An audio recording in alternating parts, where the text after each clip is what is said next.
Hello friends, स्वागत है साथियों आप सभी का समाधान स्टडी परिवार में। फ्रेंड्स, नीट पीएनएसटी और एएनएम एग्जाम के लिए बायोलॉजी का सेशन हम करने वाले हैं फ्रेंड्स, तो सभी साथी सेशन को लाइक शेयर जरूर कर दीजिएगा। चलिए स्टार्ट करते हैं आज के सेशन को। देखिए, पहला क्वेश्चन है, स्पर्मोलॉजी अध्ययन है। स्पर्मोलॉजी अध्ययन है फलों का, पत्तियों का, बीजों का, परागकणों का। स्पर्मोलॉजी लॉजी जो है वह अध्ययन है, किसका अध्ययन है पूछा गया है।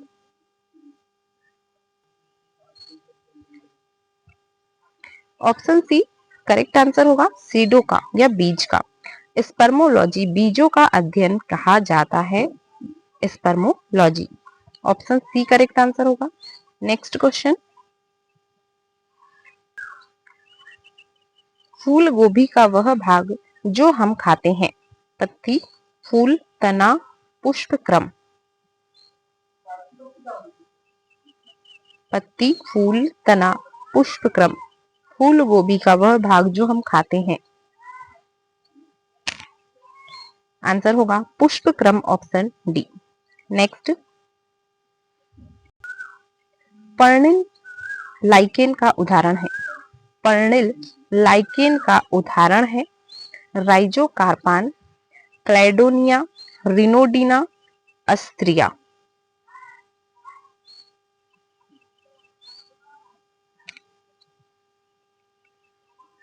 आंसर होगा क्लैडोनिया, ऑप्शन बी। पर्णिल लाइकेन का उदाहरण क्लैडोनिया होता है। Next question,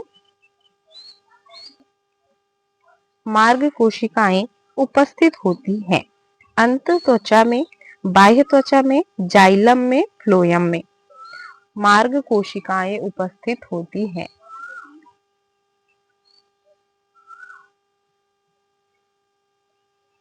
option A right answer होगा। एंडोडर्मिस या अंत त्वचा में मार्ग कोशिकाएं उपस्थित होती है, जो पैसिव सेल होती है। कभी कभी मार्ग कोशिकाएं न देते हुए उसे पैसिव सेल कहा जाएगा, तो भी आप क्वेश्चन का आंसर एंडोडर्मिस या अंत त्वचा करिएगा। तो ऑप्शन ए हमारा करेक्ट आंसर होगा, अंत त्वचा। अगला क्वेश्चन, निम्न में से किसके माध्यम से जल का अरीय संवहन होता है।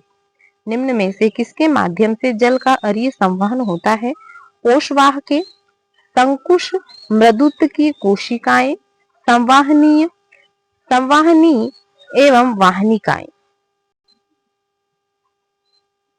ऑप्शन बी राइट आंसर होगा, संकुश मृदुत्व की कोशिकाएं। जल का अरीय संवहन जो है वह संकुश मृदुत्व की कोशिकाओं के द्वारा होता है, तो ऑप्शन बी राइट आंसर होगा यहाँ पर। नेक्स्ट, वेलामेन का कार्य है मृदा से पानी का अवशोषण, वायु से पानी का अवशोषण, पानी का वाष्पीकरण होता है, वातावरण से खनिजों का अवशोषण। वेलामेन का कार्य है वायु से पानी का अवशोषण, ऑप्शन बी आंसर होगा, वायु से पानी का अवशोषण। अगला क्वेश्चन,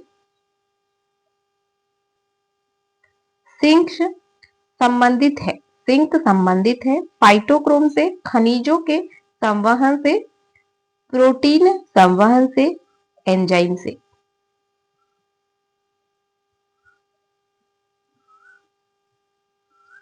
सिंक संबंधित है खनिजों के संवहन से, ऑप्शन बी राइट आंसर होगा। ट्रांसपोर्ट ऑफ मिनरल, सिंक जो है वह ट्रांसपोर्ट ऑफ मिनरल से संबंधित है, खनिजों के संवहन से। अगला क्वेश्चन, निम्न की कमी से असामयिक पर्णपात होता है। किसकी कमी से समय से पहले ही पर्णपात होता है। फास्फोरस, सल्फर, लौह, calcium.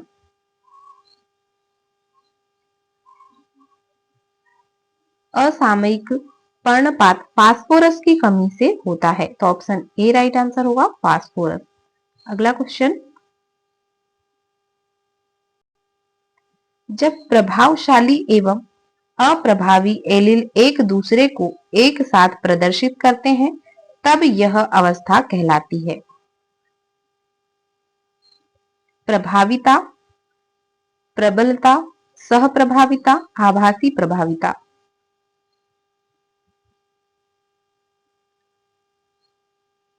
Option C right answer होगा, सहप्रभाविता। नेक्स्ट, प्लाज्मा झिल्ली में कौन सा पदार्थ अनुपस्थित होता है? लिपिड, लिग्निन, शर्करा, प्रोटीन। प्लाज्मा झिल्ली में कौन सा पदार्थ अनुपस्थित होता है?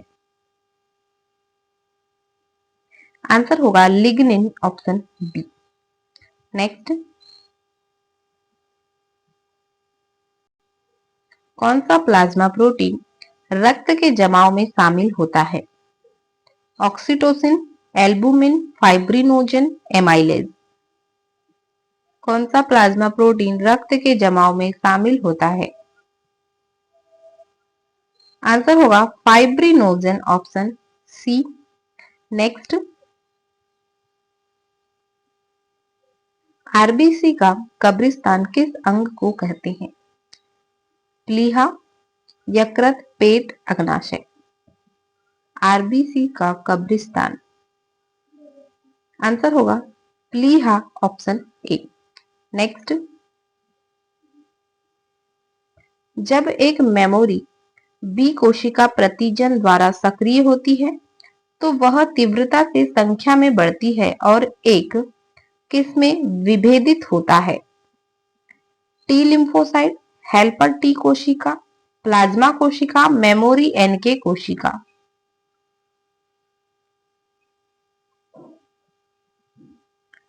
आंसर होगा ऑप्शन सी, प्लाज्मा सेल। जब एक मेमोरी बी कोशिका प्रतिजन द्वारा सक्रिय की जाती है तो वह तीव्रता की संख्या से बढ़ती है और एक प्लाज्मा कोशिका में विभेदित हो जाती है। तो ऑप्शन सी करेक्ट आंसर होगा, प्लाज्मा कोशिका। अगला क्वेश्चन,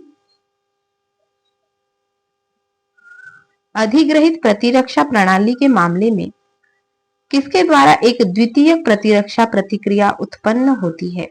अब अधिग्रहित प्रतिरक्षा प्रणाली के मामले में किसके द्वारा एक द्वितीय प्रतिरक्षा प्रतिक्रिया उत्पन्न होती है? मेमोरी बी कोशिकाएं, रोगाणु कोशिकाएं, लसिका ग्रंथियां, antigen.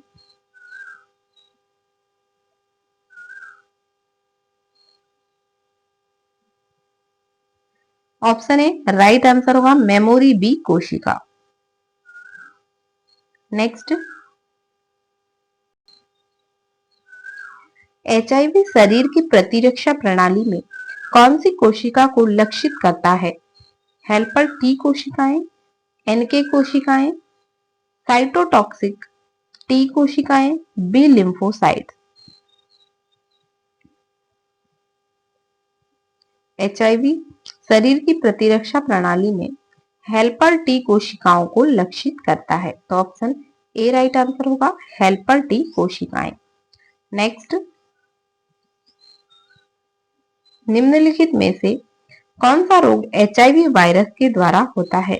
Cancer, brain tumour, AIDS, skid.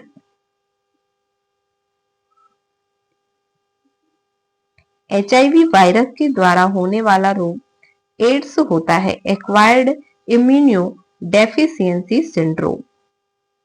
1 दिसंबर को ही एड्स दिवस मनाया जाता है। तो ऑप्शन सी राइट आंसर है, एचआईवी वायरस से एड्स रोग होता है। नेक्स्ट, एचआईवी पॉजिटिव के समर्थन के प्रतीक के रूप में किस रिबन का उपयोग किया जाता है? नीला रिबन, पीला रिबन, सफेद रिबन, लाल रिबन।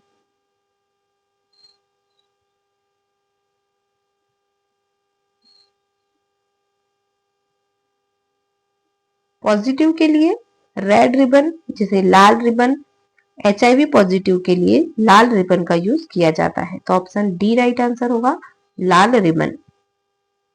नेक्स्ट, हमारे आहार में कैल्शियम के अधिक मात्रा से क्या हो सकता है? आहार में कैल्शियम की अधिक मात्रा से क्या हो सकता है? आघात, दस्त, कब्ज, वृक्क की पथरी, वृक्क की पथरी। आहार में कैल्शियम की अधिकता से वृक्क की पथरी हो जाती है। ऑप्शन डी राइट आंसर होगा, किडनी स्टोन। नेक्स्ट, किस विटामिन की कमी से मांसपेशियों में कमजोरी आती है और लाल रक्त कणिकाओं की भंगुरता बढ़ जाती है?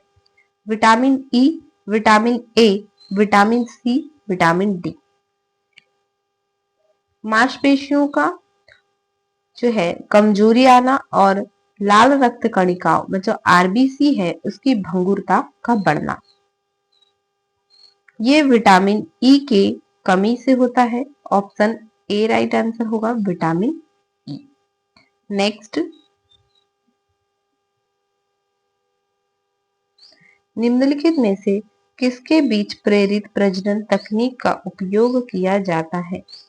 अधिकृत मत्स्य पालन, समुद्री मत्स्य पालन, मत्स्य संवर्धन, अंतर्देशीय मत्स्य पालन।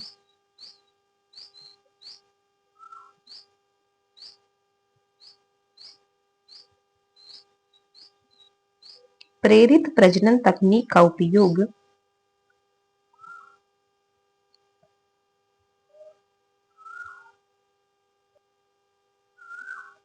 मत्स्य संवर्धन के लिए किया जाता है। ऑप्शन सी राइट आंसर होगा। Next,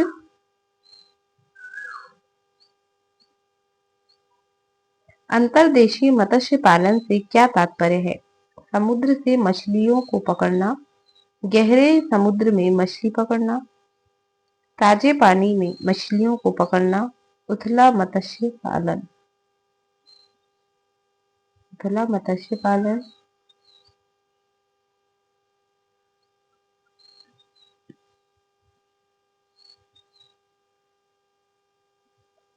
option C right answer होगा, ताजे पानी में मछलियों को पकड़ना अंतर्देशीय मत्स्य पालन से संबंधित है। नेक्स्ट, निम्न में से किस क्रिया में CO2 नहीं निकलती है? लैक्टेट किण्वन, पौधों में आक्सी श्वसन, जंतुओं में आक्सी श्वसन, एल्कोहलीय किण्वन।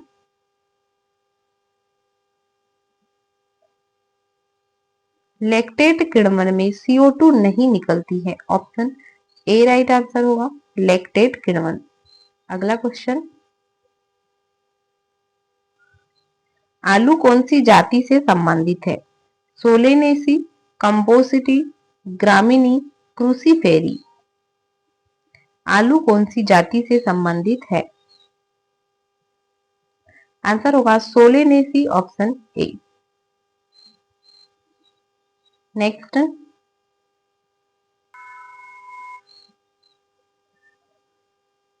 बाष्पोत्सर्जन की प्रक्रिया मुख्यतः होती है जड़ों में, पादप के पूरे शरीर में, पत्तियों में, तनों में। बाष्पोत्सर्जन की प्रक्रिया मुख्यतः होती है। ऑप्शन सी राइट आंसर होगा, पत्तियों में। नेक्स्ट, एक व्यक्ति के शरीर में कैल्शियम तथा फास्फोरस के उपापचय की समस्याएं बनी हुई है। बताइए उसके शरीर में निम्नलिखित में से कौन सी ग्रंथि ठीक से कार्य नहीं कर रही है? Thyroid, parathyroid, parotid, अग्नाशय।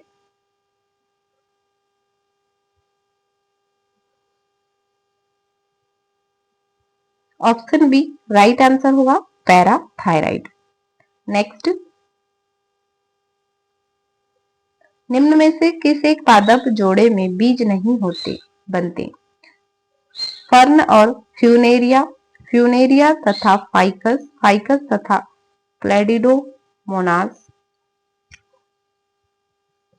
प्यूनिका तथा Pinus.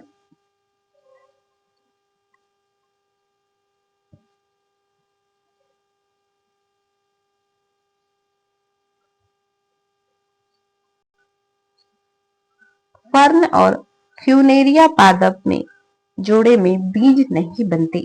Option A right answer होगा। नेक्स्ट, द्विअंडपी जायांग तथा तिरछा अंडाशय किसमें पाया जाता है? सरसों, केला, मटर, बैंगन। द्विअंडपी जायांग तथा तिरछा अंडाशय बैंगन में पाया जाता है। ऑप्शन डी राइट आंसर होगा। नेक्स्ट क्वेश्चन, आनुवंशिकी किससे संबंधित होती है? मेंडल के नियम, कार्बनिक विकास सिद्धांत, डीएनए संरचना, आनुवंशिकता एवं विविधताएं।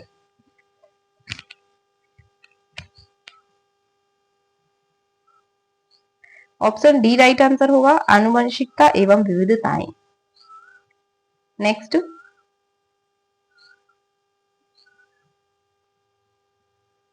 निम्नलिखित में से कौन सी गर्भनिरोधक विधि अंडोत्सर्ग में बाधा डालती है और अंडाशय से डिंब को निकलने से रोकती है?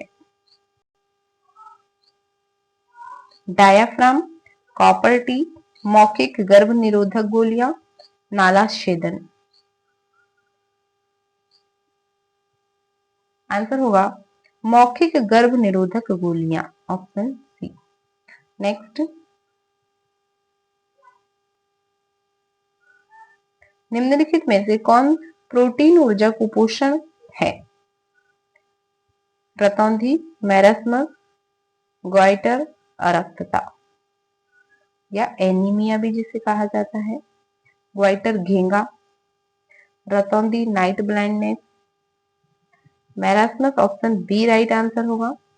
प्रोटीन और ऊर्जा कुपोषण है मैरास्मस। नेक्स्ट, मनुष्य के एक शुक्राणु और एक डिंब या एक अंडे में कितने गुणसूत्र होते हैं? 20, 21, 22, 23। आंसर होगा 23, ऑप्शन डी। आज का सेशन यहीं तक है फ्रेंड्स, तो सभी साथी सेशन को लाइक शेयर जरूर कर दीजिएगा। मिलते हैं अगले सेशन में। Thank you for watching.